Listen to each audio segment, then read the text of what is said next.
Dear Bihari's, आज मैं आपसे सीधी बात करने वाला हूं आपके अपने बिहार के बारे में। आज बिहार एक सिनोनिम बन चुका है इंफ्रास्ट्रक्चर चोरी का, करप्शन का, पेपर लीक का, गुंडागर्दी का और एक होपलेस सोसाइटी का। अभी बिहार में चुनाव आने वाले हैं और मुझे ये देखकर बहुत दुख होता है कि बिहार के दो सबसे पॉपुलर नेता ये दोनों लोग हैं। और वो जब शादी होगा लड़का लड़की में, तो जो पुरुष है वो तो रोज रात में जो सदिया होता है उसके साथ करता है ना, तो उसी में और पैदा हो जाता है।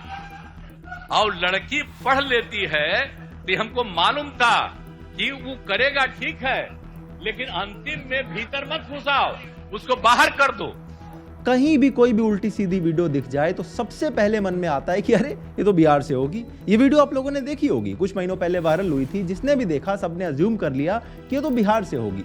मैंने भी यही मान के एक रील बना दी थी, फिर लोगों ने कमेंट करके बताया कि ये वीडियो तो छत्तीसगढ़ की है। फिर मैंने सोचा कि आखिर मुझे ऐसा क्यों लगा कि ये बिहार की होगी, और मुझे बहुत सारे एविडेंस दिख गए। ऐसी इमेज आपकी कैसे बन गई, कभी सोचा है आपने?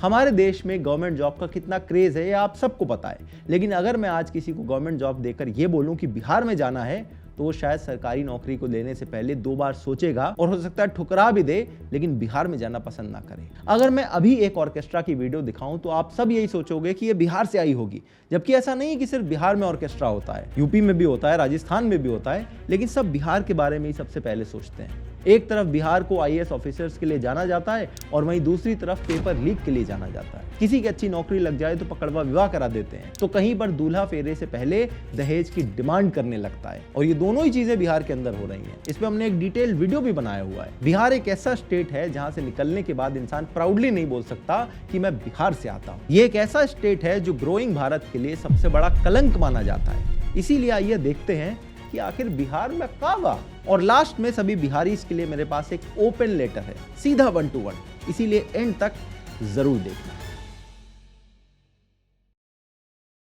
मेरे हिसाब से किसी भी स्टेट को समझने के लिए आपको 3 S समझने पड़ते हैं। उस स्टेट की सोसाइटी, वहां का सिस्टम और उनके स्कैम। इन 3 S की मदद से आप किसी भी स्टेट का फ्यूचर बता सकते हो। बिहार की सोसाइटी की बात करें तो मेरे हिसाब से मोरली बैंकक्रप्ट हो चुकी है। आए दिन आपको एक न्यू अबनॉर्मल देखने को मिलता है। बिहार के सिविक सेंस के बारे में हम सब ने सुना है और देखा भी है, और हर रोज सोशल मीडिया पर इसका मजाक बनता है। लेकिन मुझे लगता है कि बिहार में कॉमन सेंस की भी कमी हो चुकी है। ये देखो, ये बीजेपी के सपोर्टर्स ने बिहार बंद के चक्कर में एक गाड़ी को काफी देर तक रोक के रखा, जबकि उसमें एक विमेन लेबर में जा रही थी, उसका बच्चा होने वाला था। फिर इन रिपोर्टर्स के साथ काफी बहसबाजी के बाद गाड़ी को निकाला गया। ये आरजेडी की सपोर्टर्स को देखो, बिहार बंद में रोड जाम किए हुए थे, जिसकी वजह से 2 एम्बुलेंस ट्रैफिक में फंसी रही। फिर जब किसी ने क्वेश्चन किया तो इनका तेवर देखो, धमकी दे रहे हैं 90s की लहर आएगी तो नीचे रख देंगे। मतलब ये लोग एक पार्टी के लिए इतने अंधे हो गए हैं कि बेसिक एम्पैथी खत्म हो चुकी है। किसी को कोई परवाह नहीं है, चाहे किसी की जान चली जाए। इंसानियत खत्म हो चुकी है। अगर आपको ऐसा लग रहा है कि मैं बहुत हार्श वर्ड यूज कर रहा हूं, तो जरा ये देखो, बिहार की एक शादी में डांसर्स को कैसे केज में परफॉर्म करवाया जा रहा है, जैसे कि कोई एग्जॉटिक जानवर परफॉर्म कर रहा हो। मुझे पता है ये केज भी ना इनकी सेफ्टी के लिए लगाया गया है, क्योंकि अगर केज नहीं होता तो कुछ इस तरह की हरकत हो चुकी होती। बिहार के समाज का पतन कैसे हो रहा है, ये बात इसका परफेक्ट एग्जांपल है कि वहां पर जो ऑर्केस्ट्रा में डांसर्स होती हैं, उनमें से मोस्टली डांसर्स की एज 18 साल से कम होती है। देखिए, अभी हमारे साथ यूपी बिहार में ऑर्केस्ट्रा पर स्टेज 2 डांस करने वाले 3 नन्हे कलाकार मौजूद है। इनको आप लोग जानते होंगे, सभी के सभी वायरल है और डांस इस कदर करते हैं कि यूपी बिहार में तहलका मचाए हुए हैं। जहां पर बाकी फिल्म इंडस्ट्रीज में विमेन एम्पावरमेंट पर फिल्में बनती हैं, वहीं बिहार में आज भी इस तरह के गाने चल रहे हैं। कोमरिया कोरे लॉप लॉप लॉलीपॉप लागेलू, रात भर हिलाया है फिर बुलाया है, लौंडिया लंदन से लाएंगे, रात भर डीजे बजाएंगे, और तो हर लहंगा उठा दे रिमोट से। हम सब जानते हैं कि भारत में सेलिब्रिटीज का कितना क्रेज है, लेकिन जब बिहार के सेलिब्रिटीज ही ऐसी हरकतें करते हुए नजर आएंगे तो इनके फैंस क्या ही सीखेंगे। उनको लगेगा कि ये सब तो आम बात है, जब पवन भैया ऐसा कर सकते हैं तो हम क्यों नहीं कर सकते।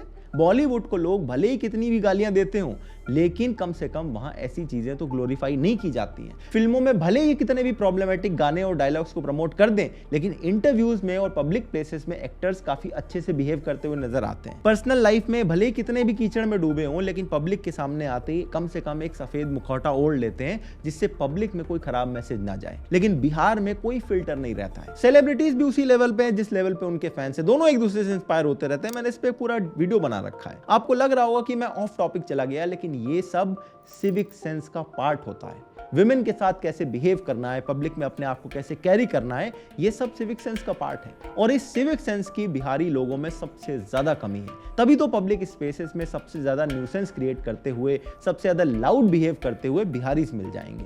बिहार से गुजरने वाली कोई भी ट्रेन जब बिहार में एंटर करती है तो लोग पहले ही अपना सामान देखने लग जाते हैं, अपनी अपनी सीट संभाल लेते हैं। ये देखो, जब ट्रेन में सीट नहीं मिली तो गुस्सा कैसे शांत किया जा रहा है। कोई पब्लिक स्पेस, कोई मार्केट, कोई बिल्डिंग, कोई ट्रेन, कोई बस स्टैंड ऐसा नहीं जहां पर पान या गुटखे के थूक आपको ना दिखाई दे। ये बिहारी इसके अगेंस्ट जो स्टीरियोटाइप बने हैं, इस पर हमने पूरा एक वीडियो बनाया हुआ है बिहार को डिफेंड करते हुए। लेकिन आखिर कब तक डिफेंड किया जाए जब बार बार वही चीजें सामने देखने को मिलती हैं। आप सोच के देखो कि इस वीडियो को देखकर सबने कैसे अज्यूम कर लिया कि यह बिहार की वीडियो है। मुझे पता है मेरे बहुत सारे बिहारी व्यूअर सोच रहे होंगे कि लोगों ने बिहार को लेकर ये मिसकंसेप्शन बनाया हुआ है, लेकिन ऐसा नहीं है। ये वीडियो देखकर बिहार शायद इसलिए याद आया क्योंकि रोड चोरी जैसी न्यूज सबसे ज्यादा बिहार में सुनने को मिलती है। रोड चोरी का जो कॉन्सेप्ट है वो इंट्रोड्यूस ही बिहार में हुआ था। ये देखो, ये तो बिहार की वीडियो ही है, ये भी बिहार की ही न्यूज है। इनफैक्ट आपको इंफ्रास्ट्रक्चर चोरी के मल्टीपल केसेस मिल जाएंगे। कहीं पे रोड, कहीं पे ब्रिज, कहीं पे रेलवे ट्रैक, कहीं पे ट्रेन का इंजन, और कहीं तो तालाब ही चोरी कर लिया गया है। और अगर आप ये सोच रहे हो कि ऐसा गरीबी की वजह से होता है, तो ये आपकी सबसे बड़ी नादानी है। गरीब लोग चोर नहीं होते। गरीब लोग देश के हर स्टेट में हैं, लेकिन ये खबरें हर स्टेट से नहीं आ रही हैं। बिहारीज को शायद ये आइडिया नहीं है कि इस टाइप की न्यूज आती है तो बाकी स्टेट में उनका सिर्फ मजाक नहीं उड़ता, बल्कि उनके अगेंस्ट एक हेट्रेड पैदा हो जाती है। सदर्न भारत में देखो तो ये सेंटिमेंट पीक पर है कि इन लोगों को हमारे टैक्स का पैसा मिलता है, और फाइनली जब उनको अपलिफ्ट करने के लिए सरकार रोड बनाती है, ब्रिजेस बनाती है, तो वो इंफ्रा भी चोरी हो जाता है। और उनकी सोच गलत नहीं है। करोड़ों रुपए के इंफ्रास्ट्रक्चर जो पब्लिक के लिए बनाए गए हैं, वो इंफ्रा जब रातों रात चोरी हो जाएंगे तो दुख तो होगा ना। भारत में वैसे भी कोई सरकारी काम बिना करप्शन के होता नहीं है। पहले इंफ्रा बनाने में करप्शन होगा, और बाद में इंफ्रा ही गायब हो जाए तो और करप्शन होता है। बिहार एक ऐसा स्टेट है जहां मुझे समझ ही नहीं आता कि corruption top to bottom flow हो रहा है या बॉटम से टॉप में फ्लो हो रहा है। अभी क्लॉक टावर का एग्जांपल लो। स्मार्ट सिटी प्रोजेक्ट के अंदर से बनाया गया था। सोशल मीडिया पर जब इसकी फोटोज वायरल हुई, लोगों ने कमेंट करना शुरू करा, क्रिटिसाइज करना शुरू करा, तो म्युनिसिपल कमिश्नर साहब ने स्टेटमेंट दी कि इसका काम अभी पूरा नहीं हुआ है, और ना ही इसकी कॉस्ट 40 लाख रुपए। उनके हिसाब से इसकी कॉस्ट 20 लाख रुपए थी, और अभी इस पे काम होना बाकी है। अभी एक्चुअल में इनकम्प्लीट था या कंट्रोवर्सी के बाद इसे कवर अप किया जा रहा है, ये तो मैं नहीं कह सकता। लेकिन आपको याद होगा कि कुछ टाइम पहले जब ऑपरेशनल हुआ था तो थोड़े टाइम में इसकी घड़ी खराब हो गई थी। इसका एक्चुअल रीजन पता है क्या था? किसी ने इसके अंदर की केबल चोरी कर ली थी। जिस बिहार को कभी IAS ऑफिसर्स की फैक्ट्री कहा जाता था, आज वहां पर हर दूसरे एग्जाम के पेपर लीक हो जाते हैं। पिछले साल नीट का पेपर लीक हुआ था, उसके पहले कांस्टेबल एग्जाम का पेपर लीक हो गया, और 10th और 12th बोर्ड एग्जाम के पेपर लीक तो बिहार के लिए आम बात बन चुकी है। अब जब सोसाइटी इतनी करप्ट होगी तो सोचो कि सिस्टम कितना करप्ट होगा, कितना ब्रोकन होगा। क्योंकि सिस्टम में जो बाबू और नेता लोग बैठे हैं वो सोसाइटी से ही तो निकल के आते हैं। अगर सोसाइटी में चोरी नॉर्मलाइज है तो बाबू और नेता भी चोरी करेगा। और इस बात का सबसे बड़ा प्रूफ ये है कि जो मिनिस्टर चारा घोटाले में कन्विक्ट हो चुका है, जेल जा चुका है, उसकी पार्टी आज भी बिहार की टॉप 2 पार्टीज में आती है। उनके बेटे बिहार के लिए सबसे पॉपुलर युवा नेता बन के बैठे हुए हैं। दूसरी तरफ देखो तो ये विश्वास ही नहीं होता कि ये बिहार के लॉन्गेस्ट सर्विंग चीफ मिनिस्टर हैं। ये हाल स्टेट के वरिष्ठ नेताओं का है। इनकी कोई आइडियोलॉजी नहीं है। 2-3 साल में जब मन करता है तो एनडीए में आ जाते हैं, जब मन करता है तो महागठबंधन में शामिल हो जाते हैं। और सच बोलूं तो अगर बिहारीज ने इन्हें अपना नेता मान लिया है तो वो शायद ऐसा ही नेता डिजर्व करते हैं, क्योंकि इस स्टेट में वोट जनता के मुद्दों पे नहीं डाले जाते। उनके लिए कास्ट से ज्यादा कुछ भी मैटर नहीं करता है। चाहे स्टेट बर्बाद हो जाए, चाहे लीडर्स कितने भी करप्ट और इनकॉम्पिटेंट हो, वोट कास्ट के नाम पे ही डाले जाते हैं। आपको पता है लालू यादव के जब सरकार यहाँ पे चलती थी तो एक बड़ा पॉपुलर नारा था, विकास नहीं सम्मान चाहिए।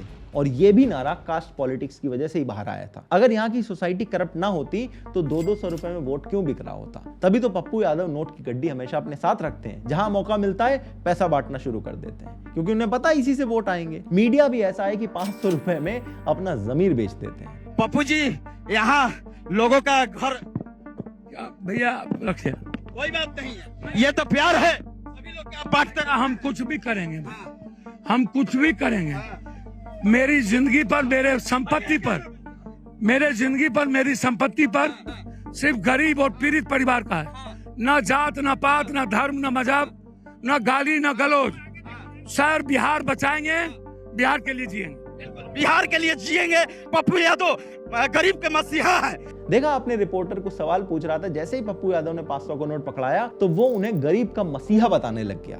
तो जब पैसे लेके वोट डालेंगे, कास्ट के नाम पे वोट डालेंगे, ठर्रा लेके वोट डालेंगे, चिकन लेके वोट डालेंगे, तो सरकार ऐसी ही मिलेगी और लीडर भी इसी तरह के मिलेंगे। जिस तरह से तमिलनाडु, आंध्र प्रदेश, उत्तर प्रदेश में इन्वेस्टमेंट आ रहा है और इसके लिए उनके लीडर्स जितना हाथ पैर मार रहे हैं, ऐसा कभी बिहार में होते हुए क्यों नहीं दिखता है? क्या बिहार का आपको एक भी लीडर ऐसा दिखता है जो वहां पर इन्वेस्टमेंट लाने की कोशिश कर रहा हो? बिहार में ना एक बहुत बड़ा पैराडॉक्स है। वहां के युवा से बात करो तो आपको लगेगा कि इनको देश दुनिया की कितनी ज्यादा नॉलेज है, पॉलिटिक्स का कितना ज्ञान है, अपने स्टेट की कितनी चिंता है। कई इश्यूज पर ये लोग सड़कों पे आ जाते हैं, ट्रेन रोक लेते हैं, बसों में आग लगा देते हैं, लेकिन जब वोट देने की बारी आती है तो हर बार सेम नेता को जिता देते हैं।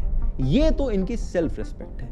इस साल प्रशांत किशोर भी मैदान में उतर गए हैं और सुना है कि काफी ऑर्गेनाइज तरीके से यात्रा निकाल रहे हैं, बिहार के रियल इश्यूज पर बात करने की कोशिश कर रहे हैं। लेकिन किसी भी बिहारी से बात करो तो वो एक ही बात कहता है कि मुद्दे अच्छे उठा रहे हैं, 1-2 सीट पर शायद इनको वोट आ जाएगा, इससे ज्यादा कुछ नहीं होगा, क्योंकि सबको पता है बिहार में कास्ट पॉलिटिक्स चलती है। प्रशांत किशोर खराब नहीं है, बिहार का जनता चूतिया है कि एक बार में उसको लाएगा नहीं केजरीवाल की तरह। हकीकत ये है, आना उसी को है, 10 साल लगेगा। चलो मुद्दा छोड़ देते हैं, वोट पड़ेंगे, किन चीजों पे वोट पड़ेंगे? बस जाति पर, बस जाती। हाँ। और मुझे भी ऐसा लगता है कि बिहार अभी भी रियल इश्यूज पर वोट डालने के लिए इंटरेस्टेड नहीं है और इस इलेक्शन में भी हमें सेम रिजल्ट देखने को मिलेंगे। आप 14 नवंबर के बाद कमेंट सेक्शन में आके मुझे बता देना। देखो, बिहार की प्रॉब्लम के बारे में हम सबको पता है, मुझे बार बार आपको कॉमन चीजें गिनवाने की जरूरत नहीं है, लेकिन आप सारे बिहारियों के लिए मेरे पास एक ओपन लेटर जरूर है, तो इसे जरा ध्यान से सुनना। डियर बिहारीज, मुझे तुमसे डायरेक्ट बात करनी है। मुझे पता है कि तुम्हें ऐसी वीडियोस देखकर बुरा लगता होगा। मुझे पता है कि जैसी बिहार की इमेज बन चुकी है, तुम्हें बताने में शर्म आती होगी कि तुम बिहार से हो। आई नो, बिहारी एक गाली बन चुकी है। आई नो, तुम जिस भी स्टेट में जाते हो तुम्हें लुक डाउन किया जाता है। लेकिन यार, मैं ये वीडियो बना के तुम्हारा मजाक नहीं उड़ाना चाहता, ना ही तुम्हें नीचा दिखाना चाहता हूँ, ना ही मेरी बिहार या बिहारी के लोगों से कोई दुश्मनी है। मेरे तो खुद के बिहारी दोस्त हैं। डेली लाइफ में मेरा इंटरेक्शन बहुत सारे बिहारी लोगों से होता है और पर्सनली मुझे ऐसा लगता है कि हमारे पूरे देश में बिहारी लोगों से ज्यादा हार्ड वर्किंग, रेजिलिएंट और देशभक्त कोई दूसरा इंसान नहीं है। तभी तो बिहार में सुसाइड रेट सबसे लोएस्ट है। इतनी गरीबी, इतना फेल्ड सिस्टम और होपलेस गवर्नमेंट होने के बावजूद आप लोग हार नहीं मानते। इस बात की मैं दाद देता हूं। मेरे हिसाब से कोई भी जब बिहार की बात करता है तो वो उसके भले के लिए बात करता है। जेन्युइनली दुख होता है ये देख के कि यार, हमारा एक स्टेट इतना पीछे क्यों है। अगर हमारे परिवार में देखो कोई भाई बहन लाइफ में अच्छा नहीं कर रहा होता है तो बाकी लोग कंसर्न्ड होते हैं। हाँ, कुछ ऐसे लोग होते हैं जो उनका मजाक उड़ाते हैं, अंदर अंदर खुश होते हैं, लेकिन मोस्टली लोग जेन्युइनली कंसर्न्ड होते हैं। किसी को अच्छा नहीं लगता कि सब लोग सक्सेसफुल बन जाएं और एक भाई गरीब रह जाए।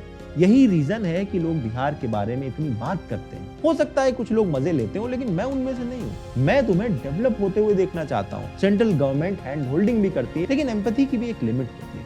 अगर तुम लोग खुद ही अपलिफ्ट नहीं होना चाहते, खुद ही नहीं बदलना चाहते, तो तुम्हारी मदद कोई कब तक करेगा? भगवान भी उसी की मदद करता है जो खुद की मदद पहले करता है। और तुम लोग भी बिहार छोड़ के कब तक भागते रहोगे? दूसरे स्टेट में भी तुम लोग को कोई इज्जत नहीं दे रहा है।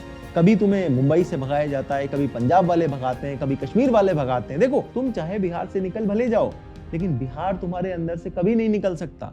वो आइडेंटिटी तुम्हारे साथ हमेशा जुड़ी रहेगी, लेकिन वो आइडेंटिटी तुम्हें दूसरी जगह प्राउड फील करवाती है या शेम फील करवाती है, ये इस बात पे डिपेंड करेगा कि उस समय बिहार की हालत कैसी है। और बिहार की हालत सिर्फ तुम बदल सकते हो। आपका अपना ओपन लेटर। अगर ये वाला वीडियो आपको अच्छा लगा तो अगला वीडियो आपको और अच्छा लगेगा। स्क्रीन पे लगा दिया है, क्लिक करो और अभी देख डालो।